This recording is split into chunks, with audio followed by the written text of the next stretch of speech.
We're going to devote our energies to sports and gardening, all the cultural pursuits as far as they're concerned. In fact, we're going to put the goons to sleep. Meanwhile, we dig.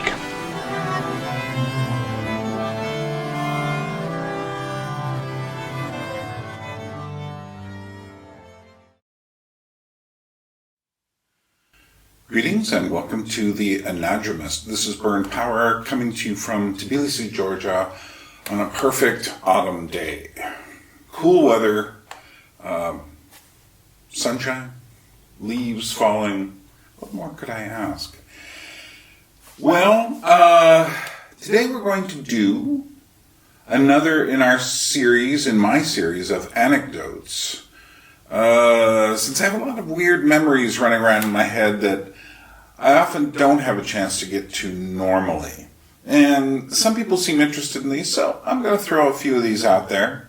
And today we're going to talk about movies and my experiences with movies. Now, I'm not talking about what movies I like the most, or my favorite, or the most important movies I've ever seen, but rather the experiences going to see movies or seeing them in some manner, mostly going to see them.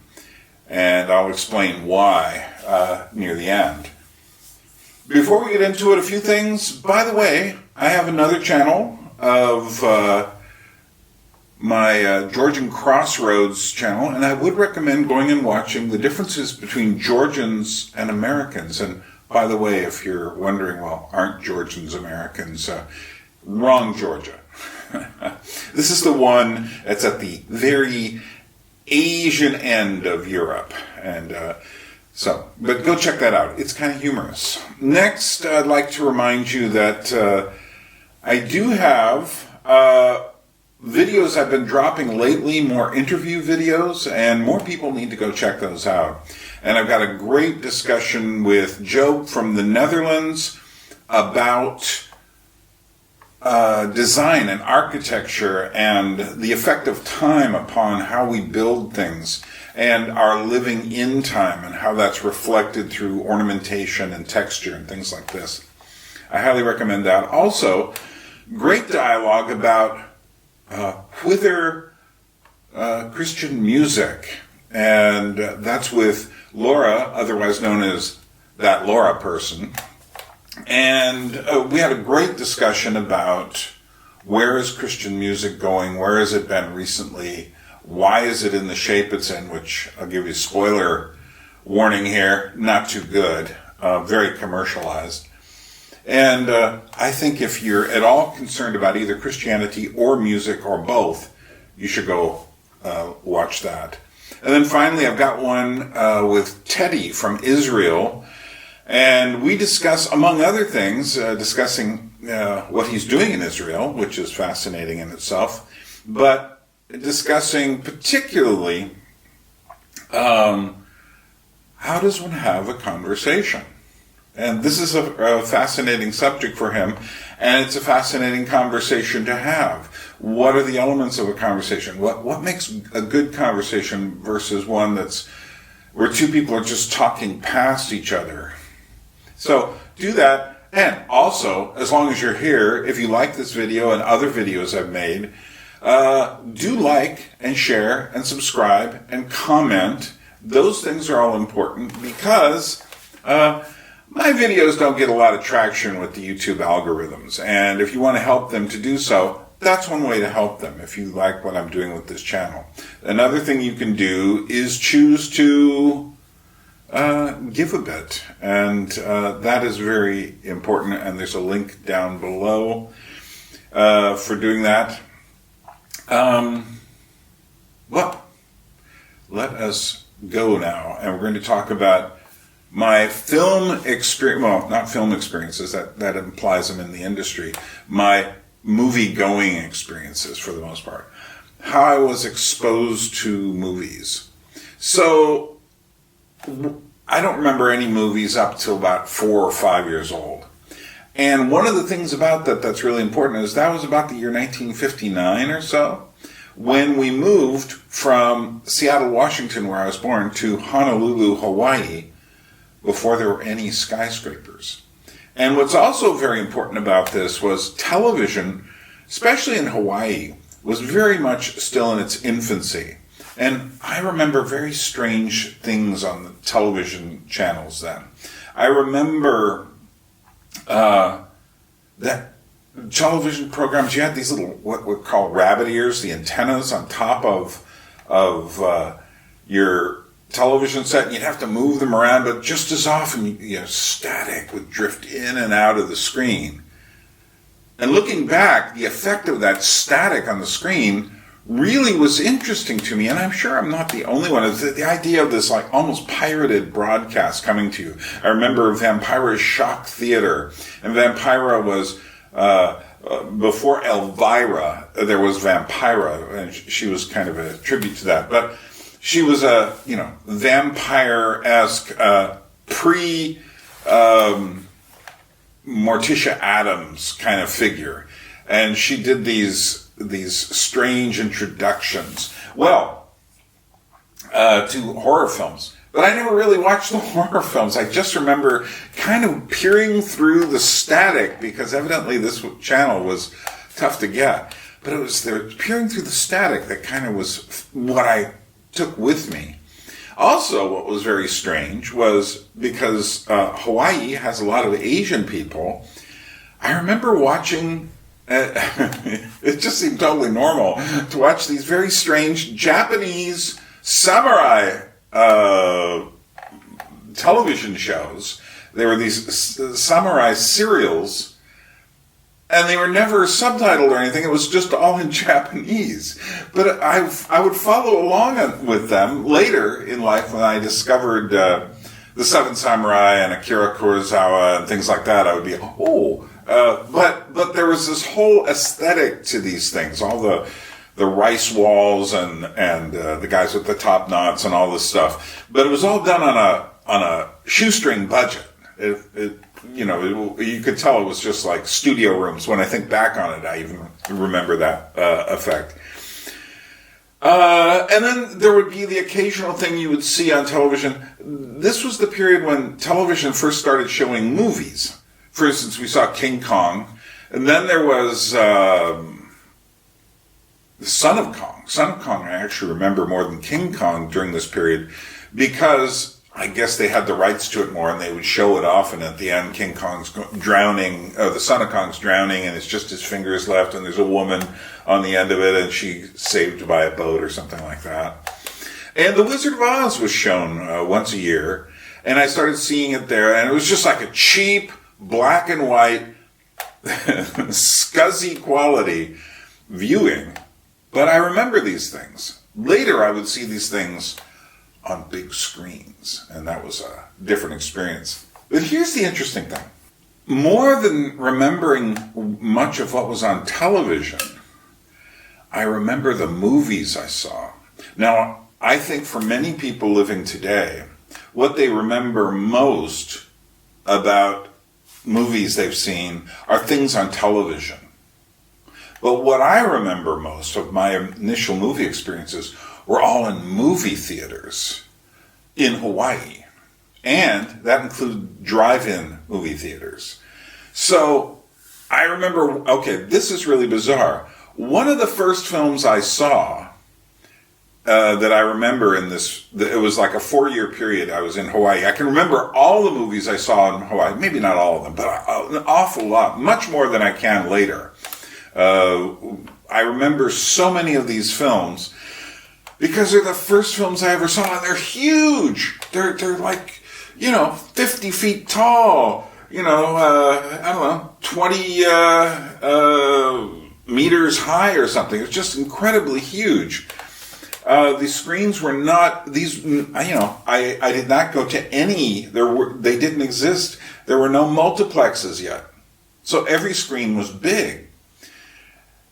And I remember going into a drive-in with my mother and, one of her friends. I don't remember who I was with, or maybe it wasn't even my mother, but I do remember the experience of going into a drive-in movie theater And the movie was called The Sky Above, the Mud Below. It had won an Academy Award for the best documentary. This is not a documentary you would see these days.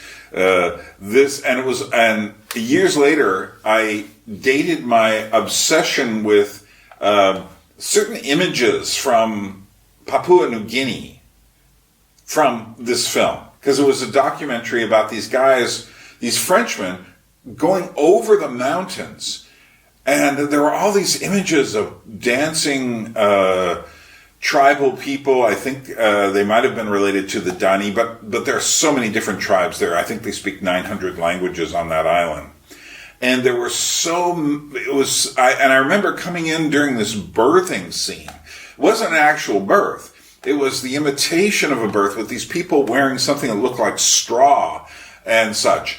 And I remember that's where we came in, and we stayed and watched the movie again until we got to that point, and then we drove away.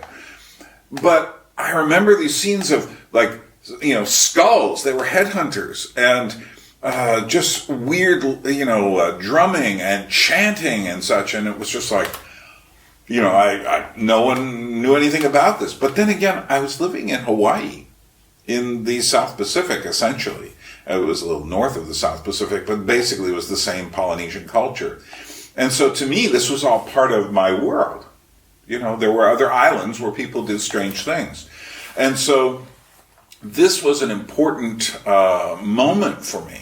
I think, as far as attracting me to certain kinds of images. Later I would see these kind of cannibal zombie films and feel perfectly at home watching this stuff. But I remember, for instance, just going and seeing films like Dinosaurus, which was like a 1961-62 dinosaur film with really bad stop-motion animation, but I loved it as a kid. The story was not memorable at all, but I remember the final fight between a Tyrannosaurus and this old, I want to call it a bulldozer or something. It was a scraper, because it didn't look like anything today. It was, 1962, all the construction equipment looked very different. But yeah, and then I remember my mom said, "Oh, I have to go take you, the Phantom of the Opera is back." And the way it used to work back then is that films would come back and back and back. So I saw many Disney films. Disney always put things on a 5-year cycle. So I remember seeing, Bambi while I was there, because it was on a 5-year cycle. Every 5 years they'd re-release Bambi and get more money out of it, because this is, and they did this into the 60s because it was still a much better experience than anything on television, because television even into the 60s was black and white for the most part. But I also saw Gone with the Wind that way. I remember going to see Gone with the Wind near the end of my time in Hawaii, and it had been recycled again. And so, my first experience of that was big screen, The Burning of Atlanta, life size. So my mom wanted to take me to go see The Phantom of the Opera, and evidently she thought it was the 1940s version with Claude Rains. It wasn't. It was the new Hammer horror version with Herbert Lom as the Phantom. And my mother was petrified through the whole thing, because this wasn't the movie she remembered at all. That other one was like a romantic version with opera, and there was a moment at the end when the mask comes off and he's got a few marks on his face. Now, I didn't see at that time what the Phantom looked like with his mask off, because my mom was so afraid and had me so afraid. But the truth of the matter, it was his mask that was really the most frightening thing in the film. And I actually, looking back, I thought it was pretty cool. I mean, it was a pretty dark, disturbing looking mask. Because of my mother's weird relationship to this movie, I think that gave me a connection to the movie that lasted, and different versions of the movie, of which the musical to me is about near the bottom. I'd much rather watch Brian De Palma's Phantom of the Paradise than watch the musical version. Lon Chaney in the 1920s, that's the version. But we're not talking about the quality of the films, we're talking about the quality of the experience. And so I remember that experience. I remember practically where the movie theater was. I could practically walk there. It was up on a hill overlooking this larger area where there was a bit further down on this road was where the drive-in theater was. So I remember these kinds of things. There was a really nice theater in downtown Honolulu, about 4 or 5 blocks from where I used to live, in the last place we lived in Hawaii. And I won't go into my life in Hawaii, but I will tell you, we went to see The Longest Day, which was this film made by Daryl Zanuck of Fox Theaters, Fox Studios, 20th Century Fox. And it was a long film as well. And again, we arrived somewhere near the first, fifth of the film. And for some reason this often happened. People would just come in. They wouldn't be there at the beginning. They would just come in whenever they would come in, and they'd stay and watch it till the next film. And I remember it was a really long film. Now, I was being taken there, not by my mother, but by a friend of hers, someone she knew. I think it was actually the guy who lived across the street from me, this older teenage boy named Kelly. And I think that's what happened. He took me there. And, so we went there, the film ended, and then we had to wait again. We waited for an intermission and then previews and then the film starts. And I started to get really worried because we'd already sat through more than 2 hours of film, but it's a very long film. So we started to watch it again, and I started getting really nervous that it was all taking too long. So I got up and left the theater. And I left because I was afraid of getting in trouble for being there too long. And I remember walking home, and then everyone got really worried about, where did Byrne go? We thought he just went to the restroom. That's life. Also there, I saw the original, the original 50s, late 50s version of Ben-Hur on wide, huge screens. And every now and then I'll watch it on a fairly good size screen today. I have seen it once since then in New York City on a big screen. But all I can tell you is that chariot race in that film is one of the most spectacular things ever filmed. And when you see it on a wide screen, it's absolutely incredible. I also saw movies. It was a time of sword and sandal movies. I remember seeing films like Taras Bulba and the Vikings and the Mongols. And then there was a really cheesier one of David and Goliath. And I remember seeing all of these and thinking to myself, wow, these are, the quality varies on these different films. But it was a period, and I think it was the fact that we were coming out of this Roman epic period. So you had all these sword and sandal films, which I'll mention a bit more of in a minute. But this was also the period where I saw Fantasia. And here's all I remember from Fantasia. Not so much Mickey Mouse, not the elephants and hippopotamuses dancing. Dinosaurs, yes. Mickey Mouse himself, a little.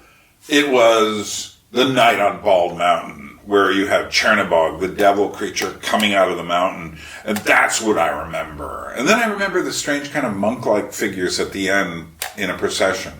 But that's what I remember. That was incredible. It still is. I still think the Night on Bald Mountain part of Fantasia is one of the most incredibly made scenes in any Not just any animated film, but any film ever. It's just incredible. Later I would find out that part of that was inspired by one of my favorite early stop-motion animators, Ladislav Starovich, his film called The Mascot, and it has a scene where there's kind of a devil's ball in it, and there very definitely was a connection there. But that's something I had no idea. But I did see, like I said, more Disney stuff, Pinocchio and Sleeping Beauty. By the way, when I saw Bambi, I didn't go through the scarred thing that many people go through. I think it was probably because I was too young and it didn't register. I mean, it was just like, oh, Bambi's mother got shot kind of thing. But I didn't think of it as, I'd already seen The Sky Above, the Mud Below, which had, drums made out of lizard skin. So what in the world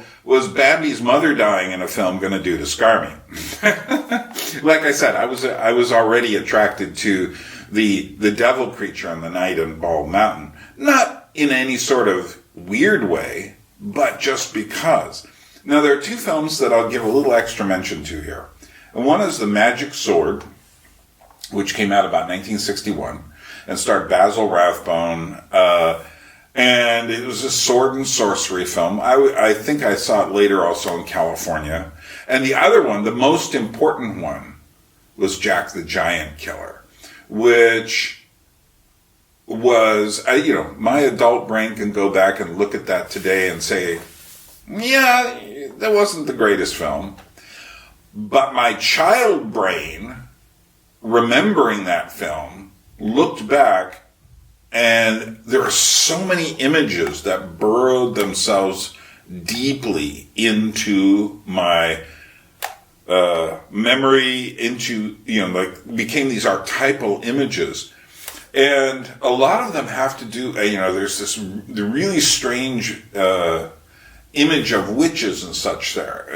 There was just something about it. The actual actors doing the acting, but the strange imagery, the stop-motion creatures, the dancing toy that becomes a giant and has horns, it's just... These kind of images, just seared into my mind, and I think as really deep symbolic representations.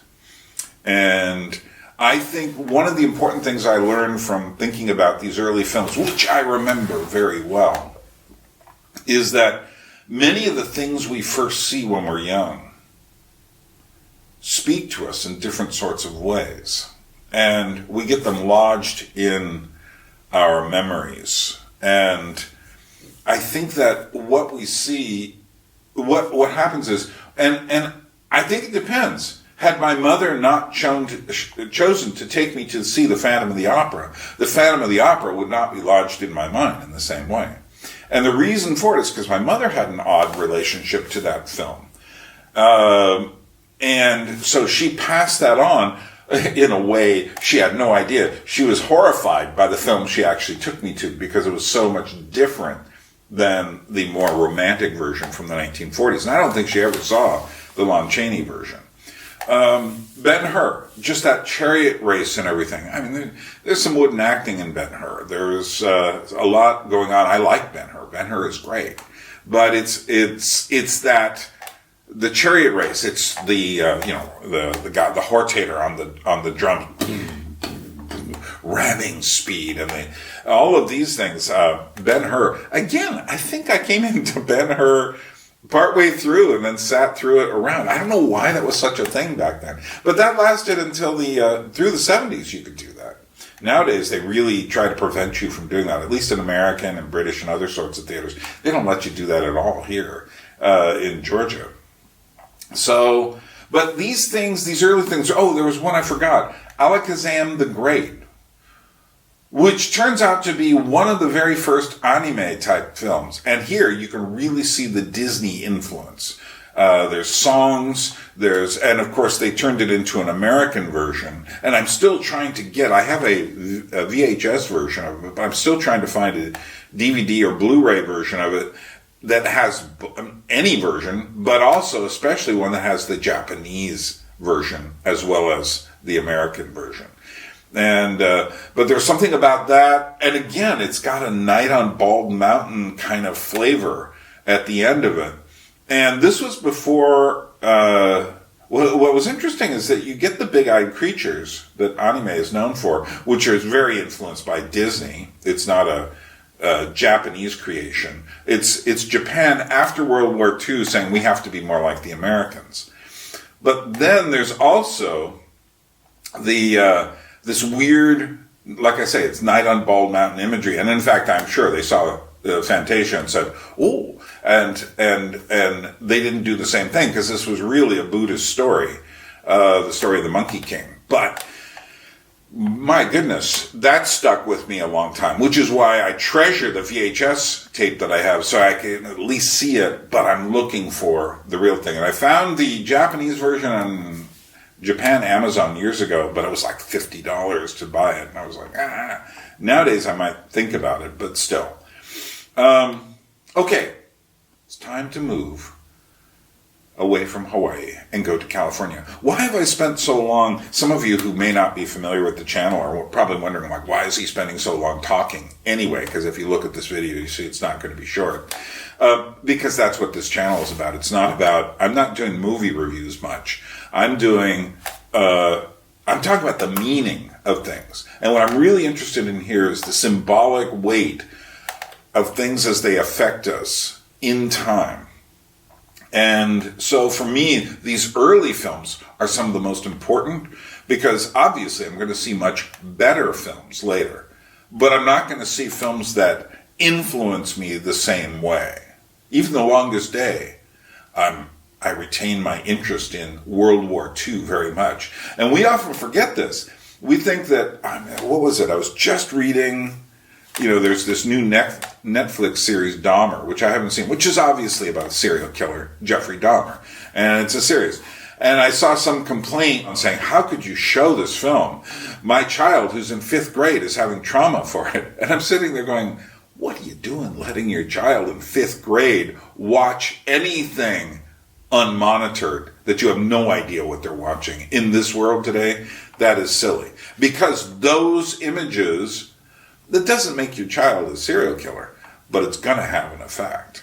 And all early imagery has an effect. Particularly, it can have two different kinds of effect. One, it can make certain kinds of imagery that should be special into something that's totally not special. And I think that's the result of small screens. And the next thing, because with the small screen, we feel superior to it. You're watching something on a little screen. It doesn't matter. If you watch a movie or a TV show on a screen this big in your hand, that imagery does not matter. I remember watching, what was it? I think I saw Carrie on television once, the Brian De Palma from the 1970s. Later, I saw it in a movie theater. The difference was night and day. In the movie theater, it's the same with Jaws, or later I saw King Kong. In a movie theater with a big screen, these things become powerful. Jaws really is frightening. Carrie, the scene where Carrie loses it at the prom, when you see it, the split screen, on a wide screen, on a big screen, it's like, wow. Your mind is blown. Sissy Spacek just becomes this iconic creature. But if you see it on something this big, what does that matter? It's like an annoyance in your brain. And people don't realize that. People think that, if I've seen it on my phone, I've seen it. To which my response is, no, you haven't. So let's move with me now. That's why I've spent time on this early stuff, because I think that's so important. Let's move with me now to where I lived for much of my childhood growing up, California. Okay, so I arrived in California in 1963. What's that? Yeah, 63 in March 1st, 1963. Because I know I was there for President Kennedy's death in November of 63. And at this point, I'm not going to talk about television much anymore, except to refer to it now and then, because it no longer matters. Like I said, the imagery I saw on television is nowhere near as intense or the experiences I had watching television nowhere near as special as what I saw in movie theaters and my experiences at movie theaters. So there used to be this thing called the Saturday matinee. I don't know if they have it anywhere anymore. Probably not.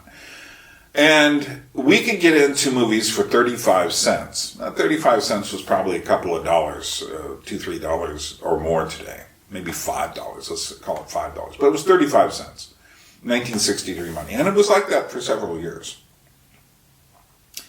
Now, this was a show showing mostly for children. And there were so many films, like you'd see Three Stooges movies. I really loved watching Sword and Sandal or these Hercules type movies.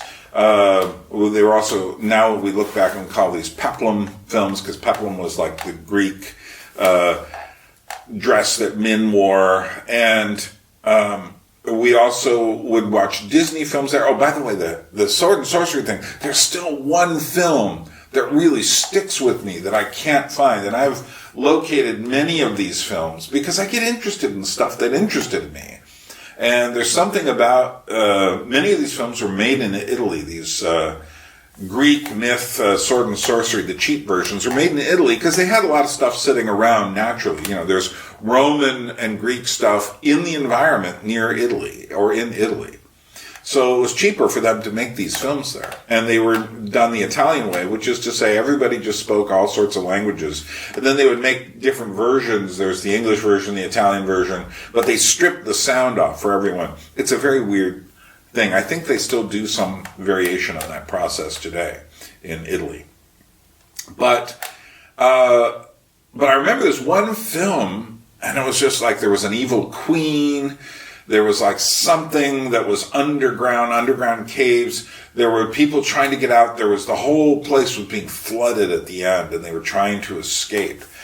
I remember there was a sacrificial character, and I know that there is a film that exactly matches this imagery in my mind, and I haven't found it yet. I am looking. I keep looking. I recently got another film, even here in Georgia, although I have most of the stuff. I have maybe 40 of these films. And I keep reading the descriptions and I can't find it. I'm thinking like, why? Because this was something I saw probably in 1963. And it's one of those things that stuck in my brain. And I want to know why, and I can't know why till I see the images again. This is very important when seeing something like I said, I used to see Disney films Saturday afternoon. So like, The Absent-Minded Professor, Son of Flubber, Follow Me Boys, these Fred MacMurray type films, which is funny now because now I think of Fred MacMurray. He used to be in this TV show, My Three Sons. Now I think of him primarily for Double Indemnity by Billy Wilder, where he really plays a mean, vicious kind of guy. And so it's very interesting to see him mutate into this sort of family man. But no, Mary Poppins came there. And here's the interesting thing. I saw Mary Poppins 4 times in the theater. I sat through it twice, because they would let you sit through the movies then. I sat through it twice on 2 different Saturday afternoons, because it stayed for several weeks. And I look back now and I realize my mother was having problems. And Mary Poppins was like this dream of a mother that you didn't have. And I think that's why it hit on a certain level. And you only realize this stuff when you look back at the things that, in a sense, called your attention. Particularly when you're young. You have the things that call your attention. And I think these are very important things because they represent symbols to you. Now, if I put my adult brain on and watch Mary Poppins, I go like, oh man, is this a bunch of romantic slush? It's just like, but when I put my child brain back on, I suddenly understand it all again. And this is actually the way I look at everything. I can look at it, for instance, I don't particularly like disco music, but if I put myself in the late 70's mindset and start listening to it again through different ears than mine, I suddenly understand why I Will Survive is a great song. I suddenly understand why I Feel Loved by Donna Summer is such a great piece of music. But then if I, for instance, put my punk brain on, which I do have kind of a punk brain in some place, I suddenly go like, what is this? and I do that with movies too. I inhabit the world of the movie. A lot of people come in looking for the things that relate to them. I go in looking for the things of the movie to expand what I understand about reality, not to confirm my own beliefs and fears. But as time went on, you go watch James Bond films, there might be a war film, these kinds of things. But in 1970, I became a Christian. And after that point, films ceased being interesting to me. Now, I became a Christian at the age of 15, so I had never seen any film prior to that point which could be called mature. Something not made for children, or not made with the whole family in mind. Although, I know, what was I doing watching The Sky Above, the Mud Below, as they're killing the lizard and making a drum out of it, or as the children are sitting alone with the skulls at night and such. What was I doing watching that? Well, it's because no one thought that was a problem. And it isn't. It wasn't. Because that fed my imagination, in the best sense, for years. Well, so I went through this period that was kind of a drought in watching movies. And it became similar for listening to music as well, although I listened to more music because there was always a radio station on when you were driving. But I only saw a couple of films that I remember to any degree during this period, and one of them was another re-releasing of Gone with the Wind in Petaluma, California. And then I saw Serpico, which was a crime drama, and I think this was the first film I ever saw that had any sort of nudity in it, or rougher language, or serious gunplay and things like that. But it didn't stick with me. I don't have much of, it was kind of like some friend said, let's go watch this movie. And there was this young guy, Al Pacino, and he was in this film.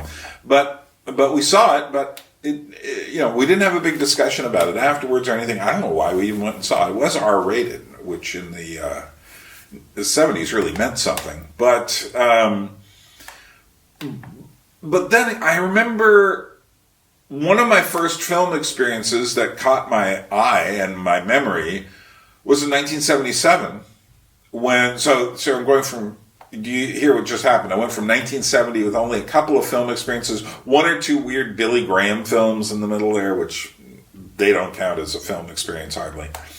And then, occasionally I'd see something on a passing, we didn't have a television in our Christian communes. So there's this whole period where it's kind of like maybe a blissful drought. Because this is what really caused I think this was one of this and finding punk rock also in 1977. 77 was a very crucial year for me.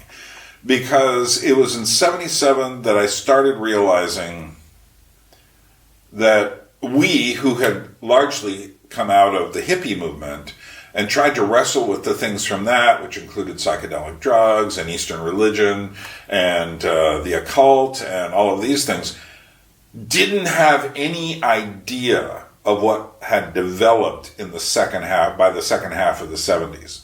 And, even though we were living in the San Francisco Bay Area, it was no longer the Bay Area of the late 1960s. And I've discussed some of this stuff in other places, like my autobiographical question and answer video. But, so that film was Star Wars. Now, you're probably saying to yourself, oh, Byrne, you must have loved Star Wars. I liked it. Oh, I know the other one I saw. Jesus Christ Superstar. We felt obligated to go watch that.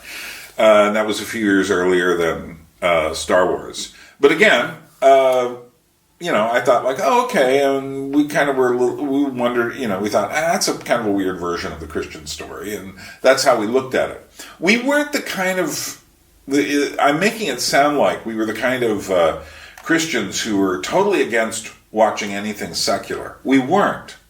We didn't have those kind of fences set up. But we also didn't have an interest in it. I remember getting rid of my early rock music collection. No one was telling me I had to. I just did because it was like, am I going to listen to Led Zeppelin again? As someone once said to me, do you think we're going to hear anyone screaming in heaven like in a Led Zeppelin song? And I said, yeah, probably not. And eventually I just got rid of most of my records and, then later kicked myself every time I had to buy one again. Long story. But, so I remember going to Star Wars. But here's the thing. I'd already read Chronicles of Narnia, and I'd read especially works like Lilith and The Golden Key by George MacDonald. These are such great, fantastic, imaginary worlds that Star Wars to me already at that point seemed cheap. It seemed, Wookiee is just a stupid name. Han Solo, it just sounded like a stupid name to me. Luke Skywalker, these didn't sound like interesting names. I was a little bit, what was I? About 21. But it was like, I never watched Sesame Street because it was too young for me already. But watching this is like, I didn't have that experience that so many people had with like, oh my God, Star Wars. And a lot of people had that experience. But there weren't any Star Wars geeks yet. That's why everyone played with the toys and they all became really valuable because they all got used up in play. They all got damaged. People didn't buy the packages with the toys in them and put them on their walls and demonstrate them. That was late 80s by that time. So yeah, I saw Star Wars. But that got me thinking and I also worked at a bookstore at the time where people would be talking about films as if they were important. Little did I know I was actually in the 1970s, which is one of the most crucial epochs for cinema in history, particularly in America. Little did I know I was there. Little did I would see occasionally people lined up to go see Jaws, or I would go see people lined up to go see The Godfather or The Exorcist. But I was like, these things probably aren't of much importance. But I was about to have my entire world shaken up. Why? Because I think the Star Wars thing kind of put it in mind. It was like, I should go to a few more movies. And like I said, I was working at this bookstore where people were talking about movies like Taxi Driver, like these things were important. And I knew they weren't, but the way they were talking about it, I was like, maybe I should pay attention to this. I did already have this mindset, which I obviously still have, of, is that something that people are paying attention to? Maybe I should find out what's going on. Well, what had happened in the middle of the 1970s was that the first multiplexes had been born. And so I remember going to Santa Rosa, California, seeing a few movies there, The Gauntlet, Clint Eastwood movie, and taking a few of my Christian friends, and we thought that was an interesting movie. There are some very interesting Christian themes in almost every Clint Eastwood movie. Not because of Clint Eastwood is any sort of Christian, but because he's always having a dialogue, in a sense. If you watch enough Clint Eastwood movies, you'll notice almost everyone has something Christian going on in it, and sometimes he's very critical, and sometimes he's not, which I find really fascinating. But that's Clint Eastwood. But I was seeing that even then. And then I remember, there was another weird science fiction film not worth looking for called Damnation Alley. But what I remember most about going, Bridge Too Far was a big event for me. And I remember it was long enough that they had an intermission in it. And in the intermission, I suddenly thought wow, World War II, am I ever going to get out of this? Because it felt like that in the film. I was just trapped inside of this. Well, one of the things I really remember from going to this particular multiplex was not the movies so much, but the music they played between it. And they often played the soundtrack, the score to The Godfather, which is an incredible score by Nino Rota. And they would play this, And I got to the point, it's not that long, it's about a half hour. So eventually I was at that theater enough that I would just be like, and this really kind of started pointing me towards movie scores, which later became very important to me. But, and films don't do this anymore. Now it's, in America, what they do is they have these like, slides often, and they will, they went through a period where they had games you would play or quizzes they would give you, but advertisements, and they would use up all this time with these slides to advertise to you, and because people couldn't sit alone in the quiet like you can in Georgian theaters now, which I love. I love just sitting in a quiet room, especially if I'm like the only person there, which happens quite a bit, because I often go in the middle of the day. And Georgians go to movies in the evening.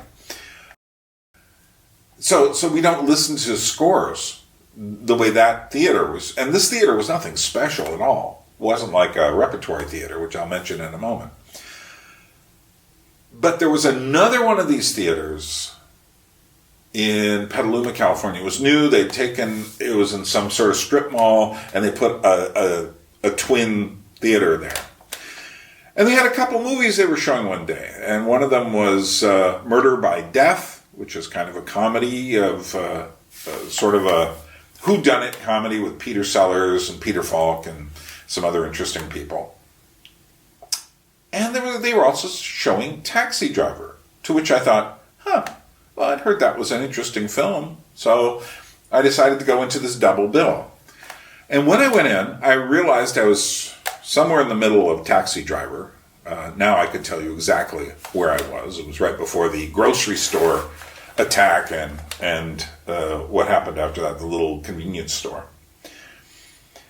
But when I went into this dark, overwhelming mood of this film, I'd never seen anything like this. Keep in mind, this is the first serious R-rated film I have seen ever in my life. Now, like I said, I did see Serpico and such. I think Bridge Too Far might have been rated R because of a lot of bloodshed, and it had its gory moments. But this was the first serious film I had ever seen.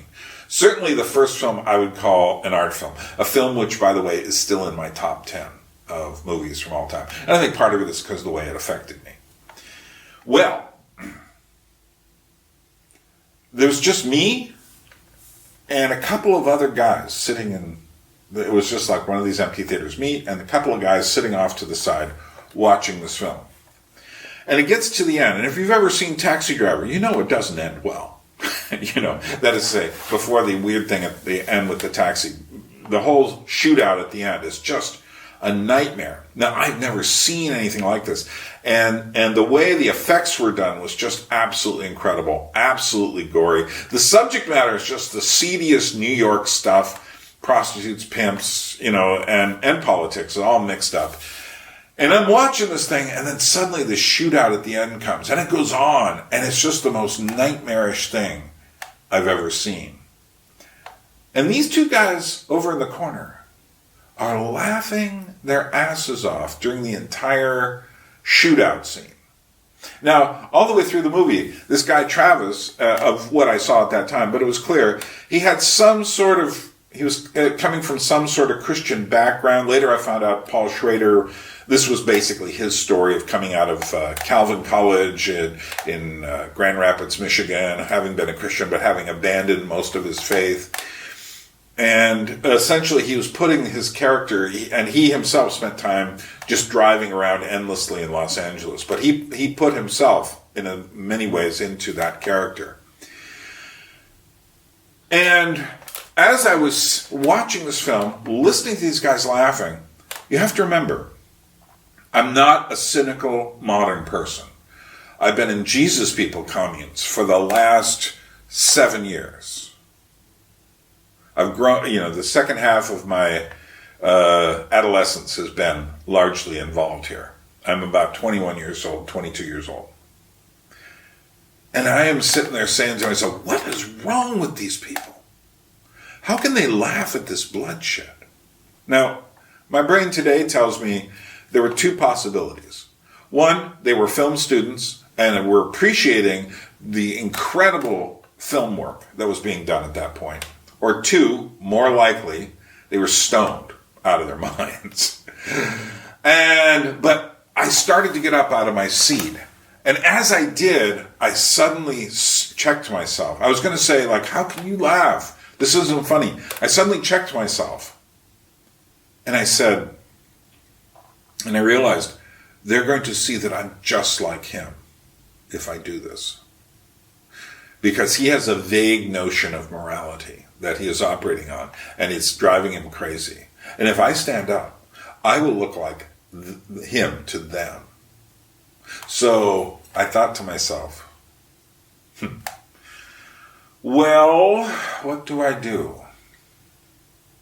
And I sat down and I realized they've got us. We can't comment anymore because we will look mad, insane. As we've often been interpreted, anyone coming from a Christian perspective, when you tried to make a moral point. And I sat down to myself and I said, we, in our Christian world, have so isolated ourselves that we no longer know how to communicate with these people.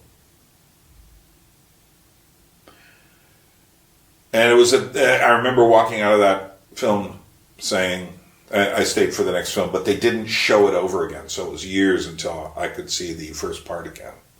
Because this was at a small, this Twin Theater was a small place that showed movies like near the end of their run. So the film had been out for almost a year already by that time. But I thought, I have to do something about this. I need to understand film. And this was around the same time that I had the same observations about music and punk rock, and I said, I need to understand this. I understood a certain amount growing up about music in the San Francisco Bay Area, but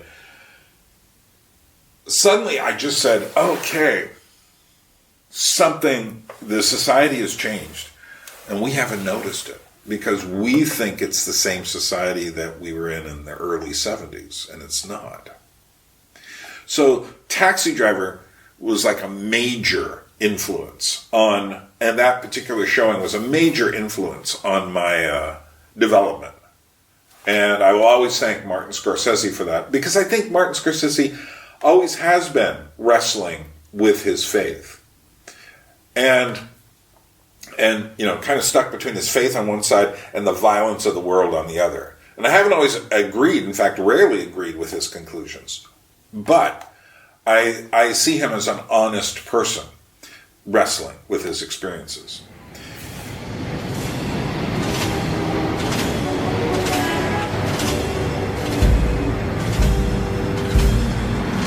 All my life needed was a sense of someplace to go.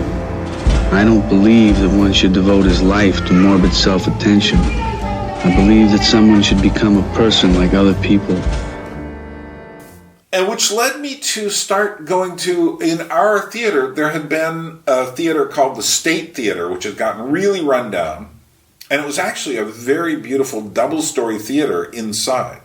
And I remember, for instance, there were still a few of these movie palaces in existence at the time. And one was the Fox Warfield Theater, which is where my mother took me to see The Sound of Music in 1965 when it came out.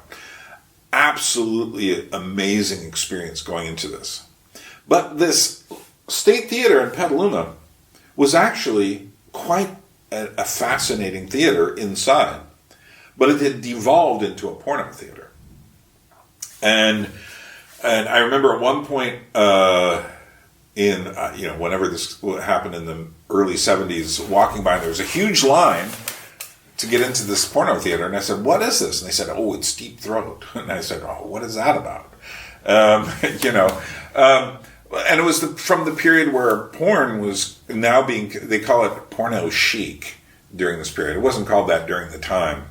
Then it was just called porno films, But what happened near the end of the 70s was that the State Theater was bought and turned into a Repertory movie house. Now, a Repertory movie house is something that only exists really in this narrow window between the mid-70s mostly. There may have been some earlier, but they go through about the mid-80s before they start dying out.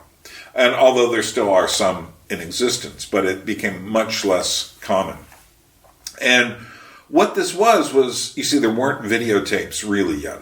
What few did exist by the late 70s really weren't watching, and video systems were really expensive to buy. The Repertory Theater allowed films to come back, and good repertory movie theaters had good minds putting the films together. And so it was very important to put the films together in a really clever way. So, I have never, for instance, seen Godfather 1 and 2 without seeing them together, because some genius at this the theater in our town was called the Plaza Theater. They renamed the State Theater into the Plaza Theater. And you went inside, and it was actually this beautiful theater inside.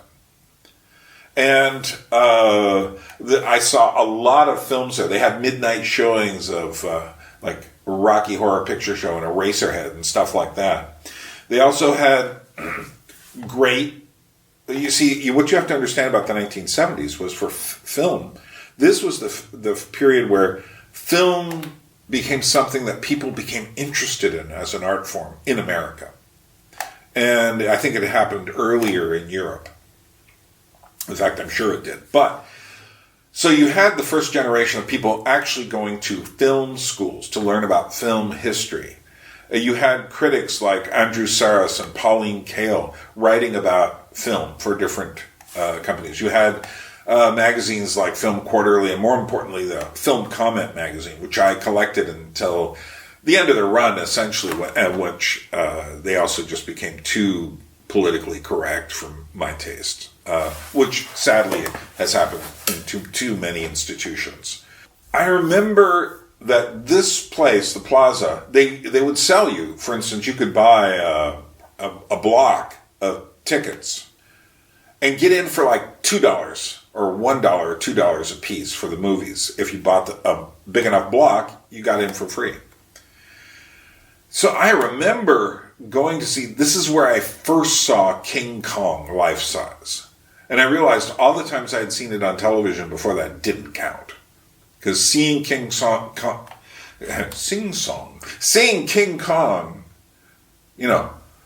10 meters, 30 feet tall in front of you was an absolutely fantastic experience. And it gave me a world of respect for what these films used to look like. And I really am grateful for those repertory theaters. I also saw,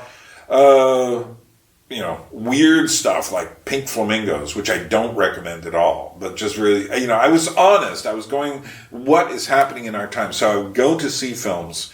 And I remember reading in Film Comment magazine about this important film called The Texas Chainsaw Massacre. Now, I'm just listening to the name of this thing and going like, ugh.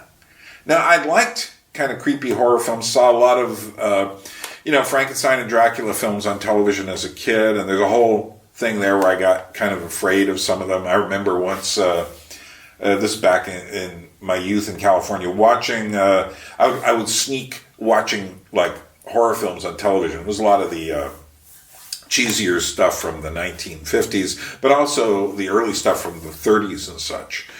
And I remember watching this one crazy film from the early 1960s called The Monster of Piedras Blancas.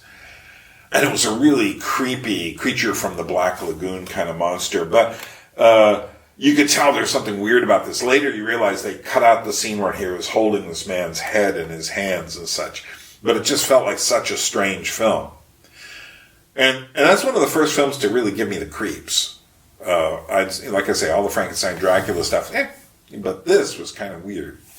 And then I also subscribe to Famous Monsters of Film Lands. Those of you who know what I'm talking about.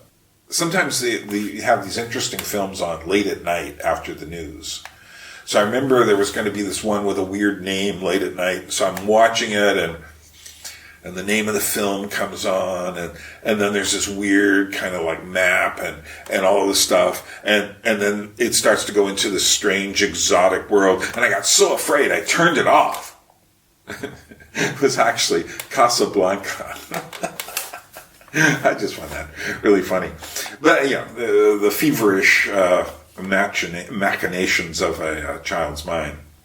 But it was at this Plaza theater in Petaluma, which no longer exists as such, which I saw the Texas Chainsaw Massacre double billed with The Hills Have Eyes, but only after having the entire thing spoiled for me by reading a detailed analysis, not review, in Film Comment magazine. But I could tell by reading this thing, and I did that on purpose to get myself ready for it. You know, people say, oh, spoiler warning. And I'm like, sometimes I'm like, no, spoil it. Do I need to go? If you don't spoil something, I don't know if I need to go. For certain films, So, The Hills Have Eyes came on first, Wes Craven.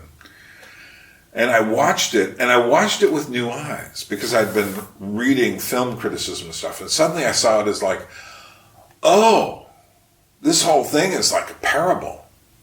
And, there's two dogs, German shepherds, that this family traveling through the desert has, and one is called Beauty and the other is called the Beast. Well, guess which one survives at the end? It ain't Beauty. But I started seeing this, and in between that, I remember turning to the people who were sitting next to me, and my brain was like on fire with ideas. And I said, what is all this stuff about? Little did I also know I was in the middle of perhaps the most important period for horror films as well. And then came the Texas Chainsaw Massacre. Well, I'm not going to go in and talk about all my thoughts about the Texas Chainsaw Massacre. All I will tell you is it was like an explosion went off in my brain. And the Texas Chainsaw Massacre is still one of my number one top 10 films of all time. And people will say to me, really? And I'll say, watch it. It still holds up very, very strongly. So, let's leave California and let's talk. But before I do, let me just mention drive-in movie theaters, because they used to have those there. And like I said, they were in Hawaii. But I went to more in California. And then there was a weird thing that happened. They started putting porno films in drive-in movie theaters. And I remember driving down the highway, and you're kind of like going quickly by on Highway 101, and there's just like, huh? And it would just be like this quick image. And people, evidently, I never did this, obviously, but people go off into the hills and just watch these things quiet because, who needs the dialogue? Well, the drive-in theaters, I highly recommend Joe Bob Briggs describing life in drive-in theaters. And there still are some in America, particularly in places like Texas, somewhere, because it's a perfect way to go. Now, a lot of people think, it's all about sex and stuff. And it's like, no, it isn't. What I remember was more about families. And people get their kids in the car, and they'd all go. And then you go off to the where the projection booth was, and they'd have like some sort of little cafeteria there. And you get stuff like the hot tamale and all of this kind of things, which I still have very fond memories of. And I remember watching the original Mad Max in a drive-in movie theater in about 1979 in Petaluma, California. And the interesting thing was, I thought, well, this is an interesting film, but why have they got this weird... The dialogue seemed really strange to me. And I felt like, why are they driving on the wrong side of the road? It took me a while to figure out that was actually Australia. And what they'd done is strip the dialogue of all the Aussie stuff, because in 1979, no one could understand Australians, and put this whole American dialogue soundtrack over Mel Gibson, which is really funny. But no, drive-in movie theaters were an experience all their own. And again, I saw The Sky Above, The Mud Below at a drive-in movie theater. It's one of my first experiences. So I always have a warm place in my heart for drive-in movies.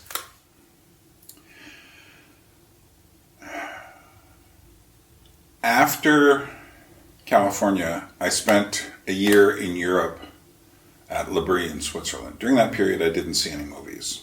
Nothing. Yeah, there was one movie I saw. Yeah, The Deer Hunter, at a theater in Lausanne, Switzerland, which was a very intense film. And I have seen several movies over the years in my trips through Europe.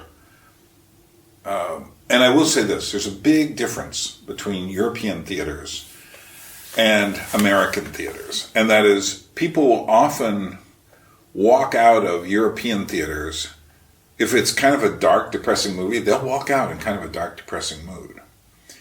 They'll walk out in a kind of quiet, somber mood over a film Americans will be laughing at.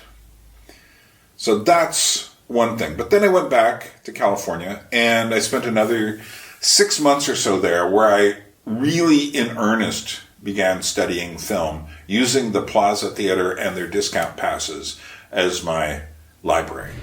And that's where I really started to understand cinema. And in fact, I took notes. The last period before I went to Europe and when I came back, I took all these little notes. I still have all the notes. At this point, the notes don't mean much to me because I already understand these things, but I was training my mind to notice things, and that was important. And then I moved to New York City. And now, Technicolor, when it comes to movie-going experiences. So, let's think about, when I first got to New York City, I wanted to see a lot of movies that were coming out. Of course, this was the 80s. And a lot of people see, the 80s as, Indiana Jones, E.T., Back to the Future. And I saw that stuff. But I soon realized I needed to see some other stuff too. And including films which I needed to watch a lot more European films and catch up on that. And I also needed to see films on the other end of the scale, the stranger, more exploitation aspect. I need to catch up on some of that stuff too, which you only got occasionally at drive-ins back in California. So, Quentin Tarantino talks about the Grindhouses. Now, Grindhouses are kind of the urban twins of the drive-in movie theater. And the Grindhouse, basically, they call it a Grindhouse because a film plays, then comes the previews for the next film, then the next film plays, then more previews for the next film's coming attractions, or even not so much advertising, but then more. It never stops. So it just grinds out the films. And good luck using the schedule on the outside at the ticket booth to tell you where it is. Now, the ones I went to mostly were at around the corner from Times Square on 42nd Street. Now, there were a lot of grindhouses in this area. There were also a lot of porno theaters, and sometimes they switched between the two, although that was always an unpleasant experience. And now, I didn't go to watch the porno movies, but I did go to watch the strange stuff coming to the grindhouses, which included lots of action films, kung fu films, which I only watched a handful of because they didn't interest me as much. A lot of horror films, science fiction films, sometimes films like The Elephant Man, which was surprisingly popular in a place like a grindhouse. Well, I had some experiences in these places that I simply will never, ever forget. Because these places, unlike the places around the corner on 42nd Street, were not at all. This was not tame cinema going. This was not polite cinema going.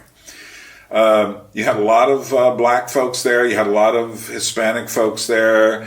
You had street folks there. You had, criminals trying to get in off the streets to hide from the cops. You had the stickiest floors in the world.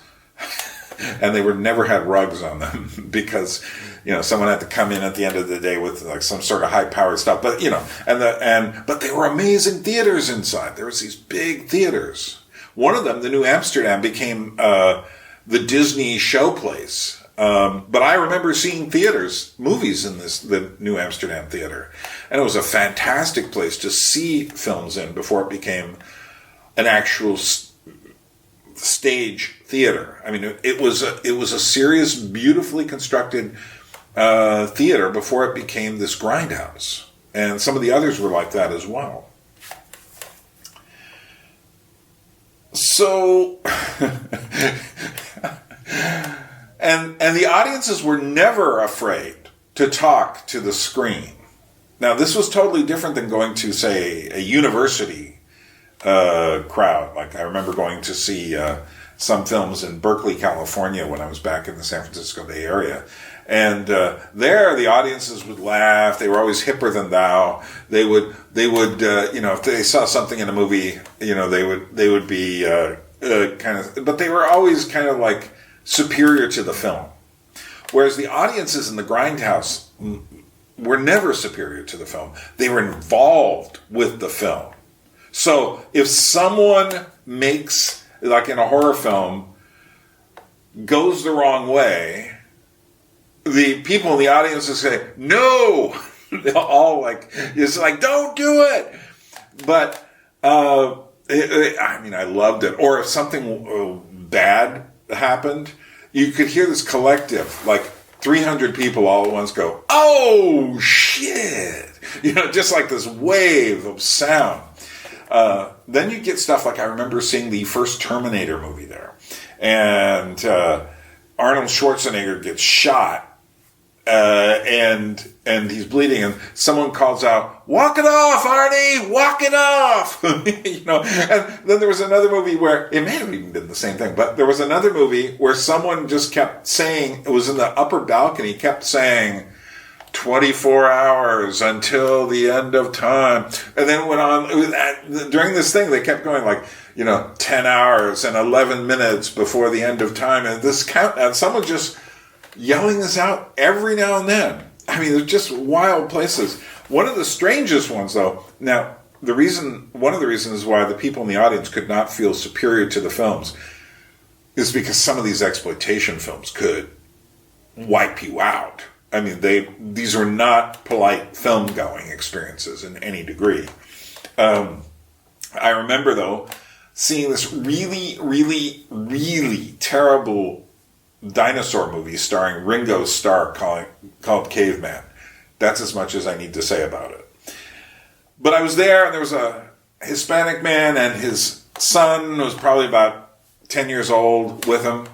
And then that movie ends, and then the next movie starts, and it's showing us previews for coming attractions.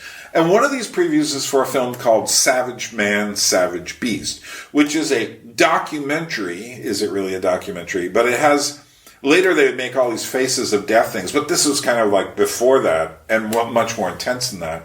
And we're watching this, and pretty soon you're seeing in the trailer itself, you're seeing soldiers in the jungle whacking off the, shall we call them, the male members, and sticking them into people's dead soldiers' mouths. You're watching a lion rip a man apart. This is in the trailer.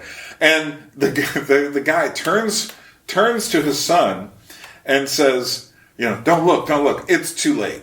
The son's already got it. This is life in the inner city. Absolutely amazing. And at the same theater, in the same show, I was about 5 rows back, sitting next to this guy. Suddenly, 3 rows in front of me, 2 rows of people immediately clear out. And I'm like, what's going on here? And I turn to the guy, you know what's going on? Or I turn to the person in front. I said, what's going on? He goes, oh, the guy has a gun. And then we went back to watching the film. Someone has a gun. Just like, this happens.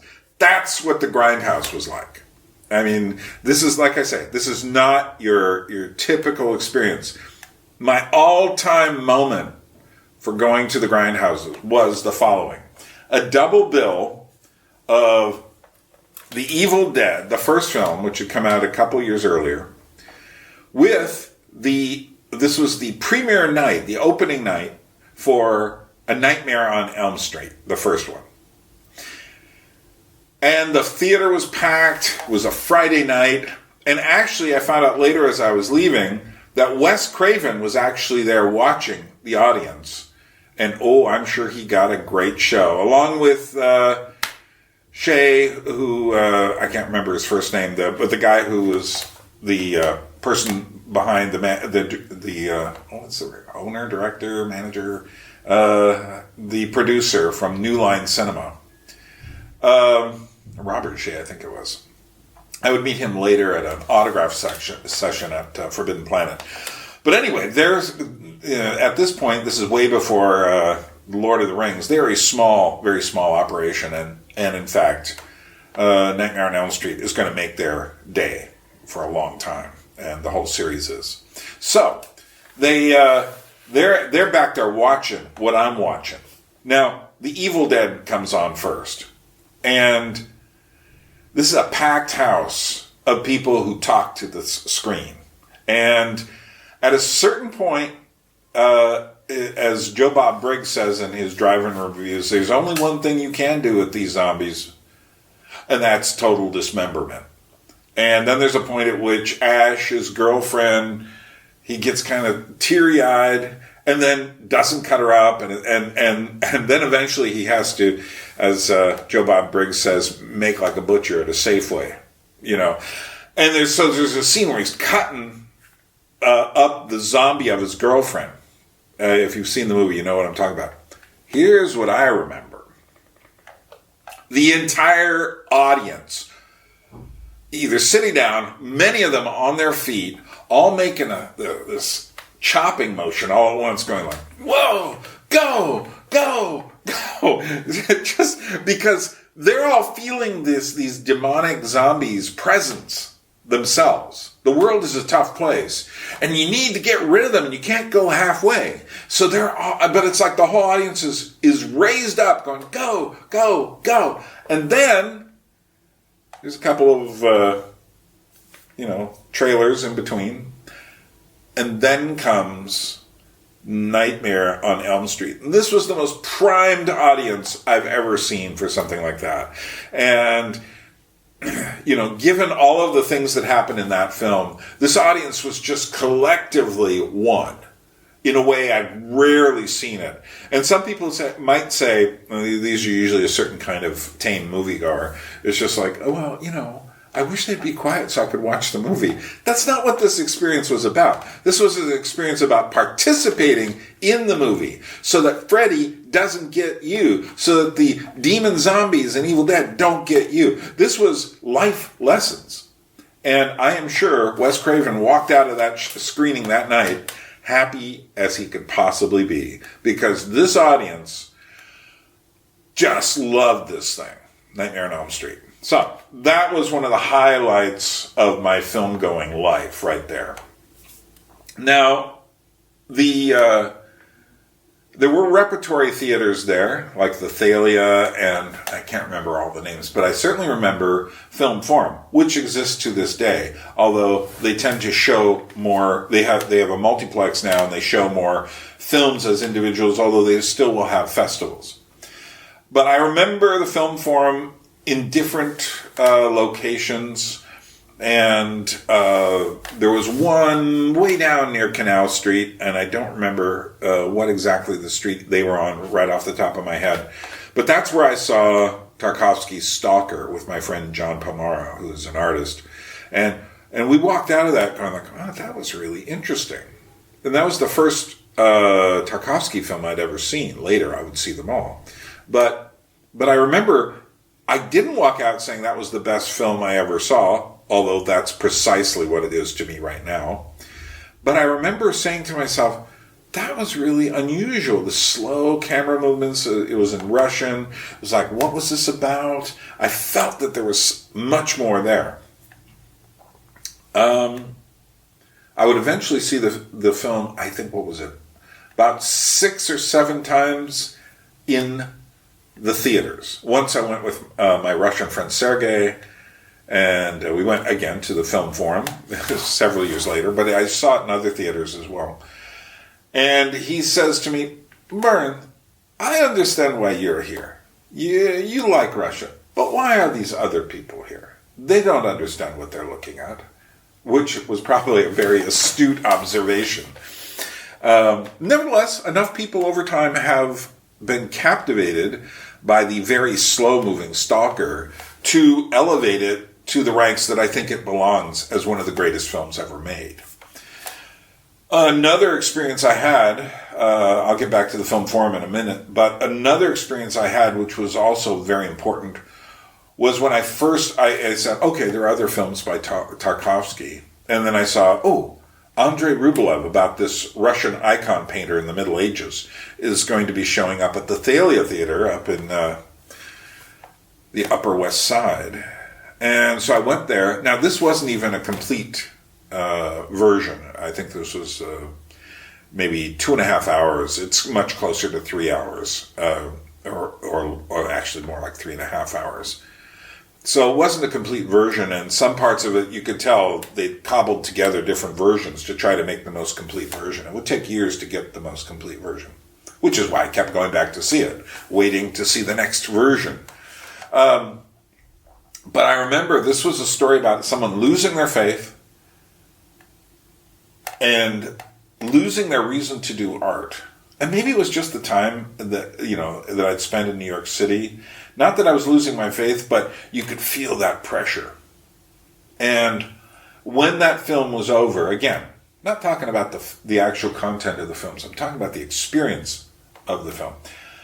I remember I got outside. Now this was at 96th Street, and I just started walking. And when I got to 42nd Street, I got to a payphone and called a friend and said, I have to tell you about this film I just saw. And she said, what was it? And I said, it was this Russian film called Andrei Rublev. Andrei Rublev remains in my top 3 or 4 of all time, as does Stalker. So, very important film-going experiences there. Meanwhile, back at the Film Forum, this is where I first ran into the films of Jan Schwenkmeyer or the Quay brothers. Lots of foreign films. And lots of silent films. They really did a great job of having silent films. Unfortunately, I ruined the effect for someone, because I always know that silent films need music. And they often had someone playing live. And I went to one show and brought a friend because I was so like, we have to see this silent film, Alita, Queen of Mars from Russia. And so we went there. But there was no one playing the piano, and they had no background score. And so it was just completely silent. And my friend was just like, I can't stand this. And she never wanted to see another silent film again. And I felt bad because, oh man, if only there was a score to that. Well, I'd seen a couple of other films like that. I actually kind of liked the experience of just watching totally quietly. But that isn't normal for silent films, really. But, and there's still films that I've seen there, documentaries, one called The Yellow Cruise, which is not a cruise at all, but it's a story about taking this half car, half tank by Citroën from Iraq all the way to Beijing, China, over through Afghanistan and over the Karakoram Mountains or something like this. This just completely blew my mind. I've been looking for this documentary ever since. I've looked in French sources, I've looked in American sources, looked to see if it ever existed, because this film completely, utterly blew my mind. It was made in the 1930s. And there were quite a few things that I saw there that I'm still looking for the DVDs or the Blu-rays of, because they were such interesting films. And these films just don't show up anywhere. And that's how good the Film Forum was at getting things to show people. They had such a good, at least at that period, they had such a good, this was the 80s and 90s. They had the programmer who scheduled the films coming. These people were brilliant. And I don't think it continues quite the same way, any more than Film Comment continued the same way over time. But nevertheless. So, I've never considered myself a film geek. And a film geek to me is someone who goes and watches all the stuff. They go to all the festivals. They like to really, hone in on it. Because I consider film just an art, not the art. And I think that, for instance, also, when I've gone to films with, and sometimes you get these crowds at the film forum, absolutely the opposite of the Grindhouse crowds. These would be people who know everything about film. And so they tend to laugh at inappropriate moments. This is a reason I don't like going to hip college crowds when watching a film. Well, this was then. Who knows what it's like today, if it even happens anymore like that. But for instance, if I watch a film noir, some sort of crime film from the 40s or 50s, and if I'm watching it with a particularly knowledgeable or university type audience, they will laugh at all the wrong places. They will laugh because they can't believe people were saying or doing that. And this I remember once, this was actually at the Plaza Theater in California. They were showing The Treasure of the Sierra Madre. And this man was talking about, what are you going to do with all your gold? He goes I want to go back and I want to start a ranch, and I want to have orange groves and pick oranges or something like this. And the audience is just absolutely laughing. Because, of course, that's just the work for migrant Mexican laborers. And they don't get what the guy is saying. This is the problem with hyper self-consciousness and postmodern irony, is that you start looking for all the ways in which you are superior to the film, or that this. It's like I say, I think those guys at that original Taxi Driver showing that I saw were inflicted in some degree with this kind of thing. Which is why I much prefer an audience like at the Grindhouses, where they're not afflicted by this curse at all. Yeah, maybe it's noisy, and it isn't the place for contemplation, but it is the place to experience a movie. And I remember at Film Forum, one particular showing that was,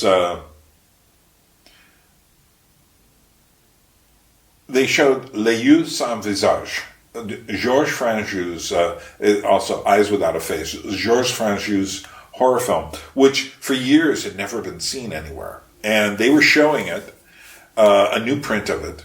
And many times these new prints would end up over on Kino Cinema, which had some sort of connection with Film Forum, not directly though. And, but this was a weird thing. For instance, there were scenes in that movie where the audience, this is a 1960 movie, made the same year as Psycho. 1960 has three of the most important movies in horror film history: Psycho, Eyes Without a Face, and Peeping Tom by Michael Powell. And all of them are very intense films, even to this day. But so this is the first time anybody has seen this.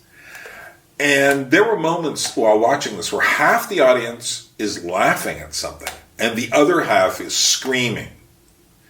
And of course, the ones who are screaming are the ones who've never seen anything like this. And the ones who are laughing are the far too hip. I wasn't doing either. I was just in awe of this film.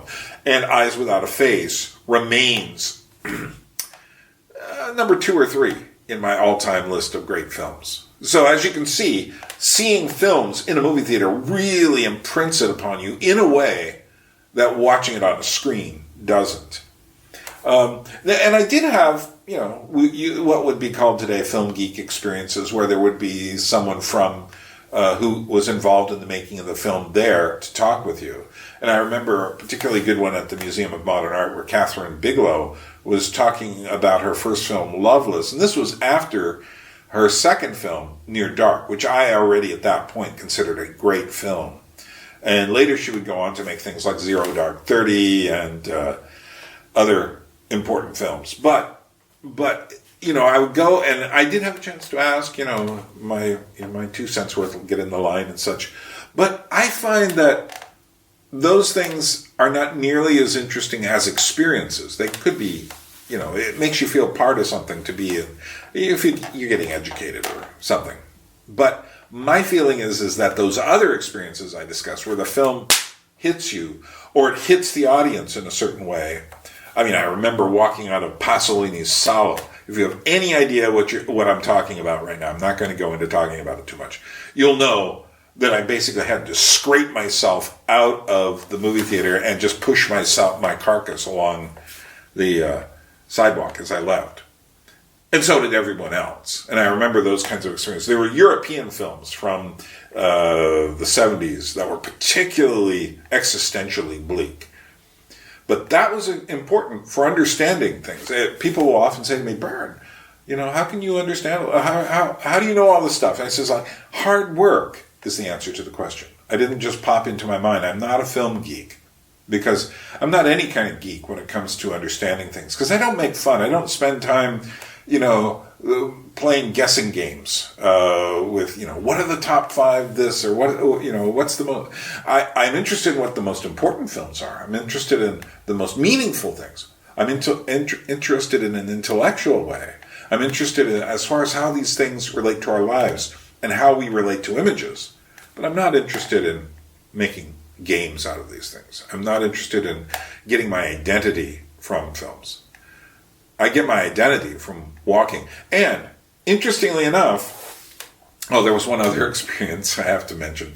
I actually got my name in the New York Post and a little clip of an interview with me for watching all 11 plus hours of Werner Fassbinder's Berlin Alexanderplatz, which was a German television show which had never been on American television. This was about 1983 or 84.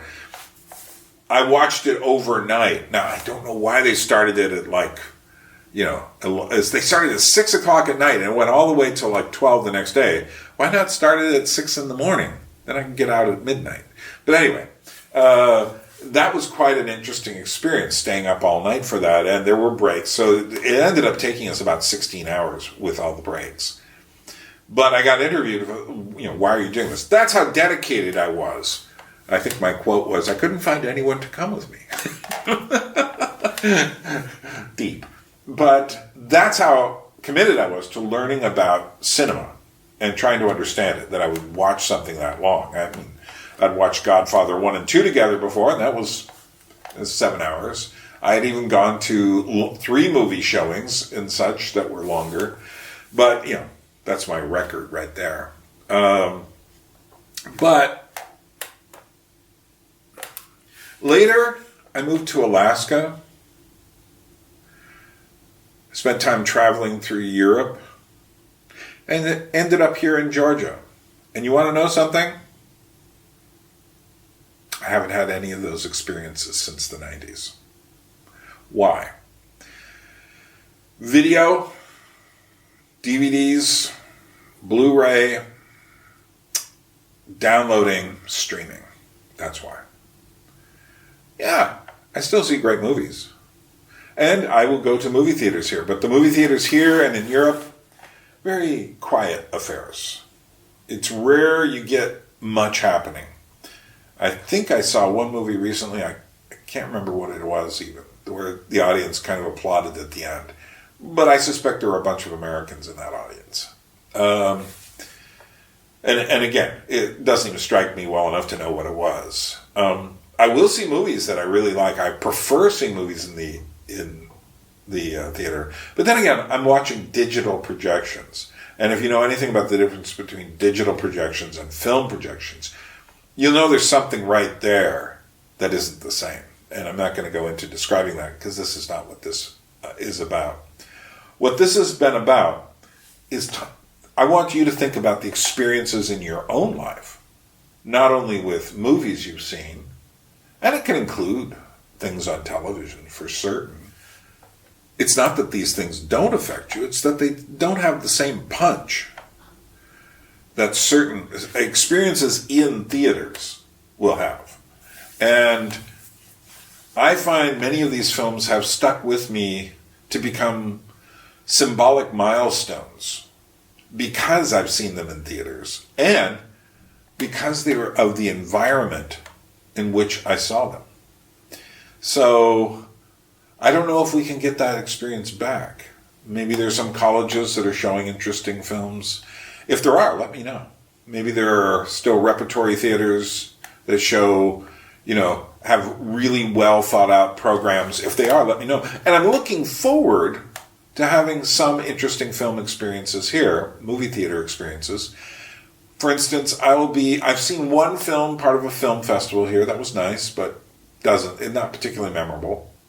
I'm going to see a friend of mine's 10-minute animation film around the 5th of November at a festival. I'm looking forward to that.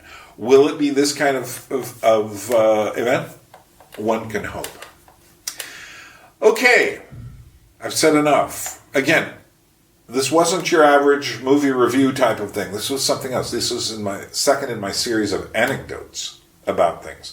And these are the kind of things that I normally wouldn't bring up. They wouldn't come up in a normal conversation. Experiences with movies and movie theaters.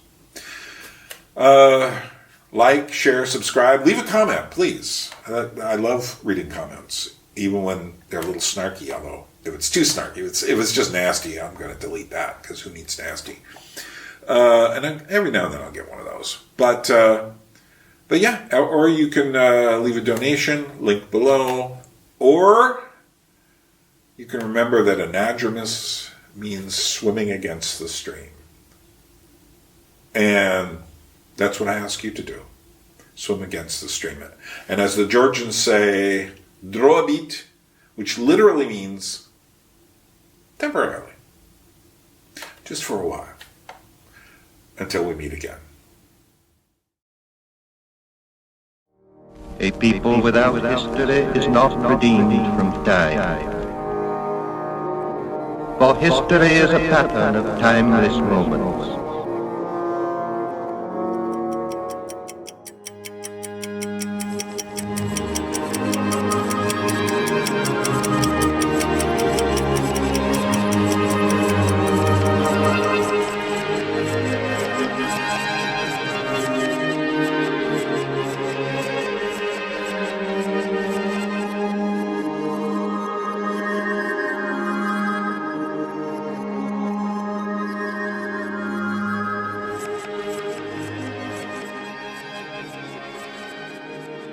We have 70 dead bodies, 3 motor vehicle chases with 5 crash and burns, hand biting, stabbing, exploding helicopter, exploding airplane, exploding tent, exploding Nazi, spear to the back, multiple spears to the chest, candelabra to the head, 1 sword fight, multiple kung fu, suitcase fu, ex-marine fu, midget fu, babes in fur bikinis wrestling over an alligator pit fu, 3.5 stars. Let us continue now. It's time, isn't it?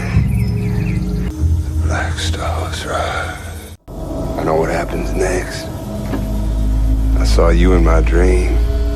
You're in Carcosa now. With me. He sees you. Are you there?